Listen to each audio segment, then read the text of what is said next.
रावण के जन्म की कथा। एक। जब श्री राम अयोध्या में राज्य करने लगे, तब एक दिन समस्त ऋषिमुनि श्री रघुनाथ जी का अभिनंदन करने के लिए अयोध्यापुरी में आए। श्री रामचंद्र जी ने उन सबका यथोचित सत्कार किया। वार्तालाप करते हुए अगस्त्य मुनि कहने लगे, युद्ध में आपने जो रावण का संहार किया वह कोई बड़ी बात नहीं है, परंतु द्वंद्व युद्ध में लक्ष्मण के द्वारा इंद्रजित का वध सबसे अधिक आश्चर्य की बात है। यह मायावी राक्षस युद्ध में सब प्राणियों के लिए अवध्य था। उनकी बात सुनकर रामचंद्र जी को बड़ा आश्चर्य हुआ। वे बोले, मुनिवर, रावण और कुंभकर्ण भी तो महान पराक्रमी थे, फिर आप केवल इंद्रजित मेघनाद की ही इतनी प्रशंसा क्यों करते हैं? महोदर, प्रहस्त, विरूपाक्ष भी कम वीर न थे। इस पर अगस्त्य मुनि बोले, इस प्रश्न का उत्तर देने से पहले मैं तुम्हें रावण के जन्म, वर प्राप्ति आदि का विवरण सुनाता हूँ। ब्रह्मा जी के पुलस्त्य नामक पुत्र हुए थे, जो उन्हीं के समान तेजस्वी और गुणवान थे। एक बार वे महगिरी पर तपस्या करने गए। वह स्थान अत्यंत रमणीक था, इसलिए ऋषियों, नागों, राजर्षियों आदि की कन्याएं वहां क्रीड़ा करने आ जाती थीं। इससे उनकी तपस्या में विघ्न पड़ता था। उन्होंने उन्हें वहां आने से मना किया। जब वे नहीं मानी तो उन्होंने शाप दे दिया कि कल से जो लड़की यहां मुझे दिखाई देगी वह गर्भवती हो जाएगी। शेष सब कन्याओं ने तो वहां आना बंद कर दिया, परंतु राजर्षि तृणबिंदु की कन्या शाप की बात से अनजान होने के कारण उस आश्रम में आ गई और महर्षि के दृष्टि पड़ते ही गर्भवती हो गई। जब तृणबिंदु को यह बात मालूम हुई तो उन्होंने अपने कन्या को पत्नी के रूप में महर्षि को अर्पित कर दिया। इस प्रकार विश्रवा का जन्म हुआ, जो अपने पिता के समान वेदविद और धर्मात्मा हुआ। महामुनि भरद्वाज ने अपनी कन्या का विवाह विश्रवा से कर दिया। उनके वैश्रवण नामक पुत्र हुआ। वह भी धर्मात्मा और विद्वान था। उसने भारी तपस्या करके ब्रह्मा जी को प्रसन्न किया और यम, इंद्र तथा वरुण के सदृश लोकपाल का पद पाया। फिर उसने त्रिकूट पर्वत पर बसी लंका को अपना निवास स्थान बनाया और राक्षसों पर राज्य करने लगा।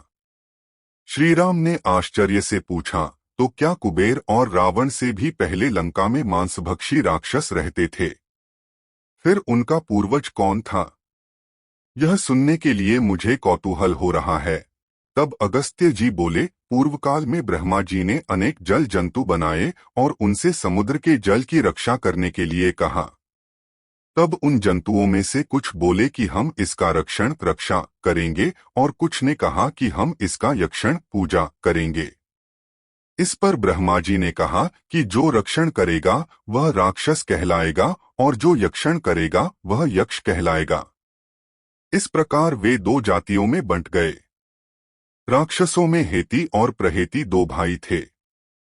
प्रहेति तपस्या करने चला गया, परंतु हेति ने भया से विवाह किया, जिससे उसके विद्युत्केश नामक पुत्र उत्पन्न हुआ। विद्युत्केश के सुकेश नामक पराक्रमी पुत्र हुआ। सुकेश के माल्यवान, सुमाली और माली नामक 3 पुत्र हुए। तीनों ने ब्रह्मा जी की तपस्या करके यह वरदान प्राप्त कर लिए कि हम लोगों का प्रेम अटूट हो और हमें कोई पराजित न कर सके। वर पाकर वे निर्भय हो गए और सुरों असुरों को सताने लगे। उन्होंने विश्वकर्मा से एक अत्यंत सुंदर नगर बनाने के लिए कहा। इस पर विश्वकर्मा ने उन्हें लंकापुरी का पता बताकर भेज दिया। वहां वे बड़े आनंद के साथ रहने लगे। माल्यवान के वज्रमुष्टि, विरूपाक्ष, दुर्मुख, सुप्तघ्न, यज्ञकोप, मत्त और उन्मत्त नामक 7 पुत्र हुए।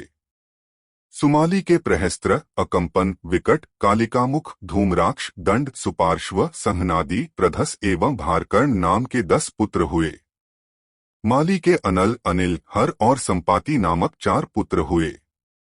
ये सब बलवान और दुष्ट प्रकृति होने के कारण ऋषिमुनियों को कष्ट दिया करते थे। उनके कष्टों से दुखी होकर ऋषिमुनिगण जब भगवान विष्णु की शरण में गए तो उन्होंने आश्वासन दिया कि हे ऋषियों, मैं इन दुष्टों का अवश्य ही नाश करूंगा। जब राक्षसों को विष्णु के इस आश्वासन की सूचना मिली तो वे सब मंत्रणा करके संगठित हो माली के सेनापतित्व में इंद्रलोक पर आक्रमण करने के लिए चल पड़े। समाचार पाकर भगवान विष्णु ने अपने अस्त्र शस्त्र संभाले और राक्षसों का संहार करने लगे। सेनापति माली सहित बहुत से राक्षस मारे गए और शेष लंका की ओर भाग गए। जब भागते हुए राक्षसों का भी नारायण संहार करने लगे तो माल्यवान क्रुद्ध होकर युद्धभूमि में लौट पड़ा। भगवान विष्णु के हाथों अंत में वह भी काल का ग्रास बना। शेष बचे हुए राक्षस सुमाली के नेतृत्व में लंका को त्याग कर पाताल में जा बसे और लंका पर कुबेर का राज्य स्थापित हुआ।